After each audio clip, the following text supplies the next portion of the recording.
इटा हूँ बजाज बाइक रो बैलेंसर पाना।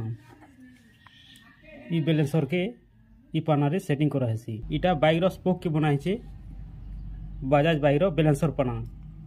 एथिरे भी बैलेंसर के सेटिंग करिहेसी। केंदा कर सेटिंग करबे देखुन।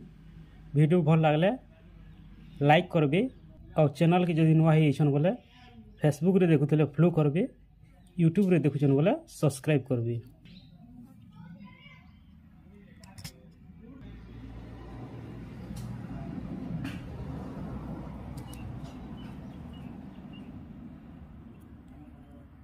देखि पाते इजी प्रोसेस रे बैलेंसर सेटिंग हो गला।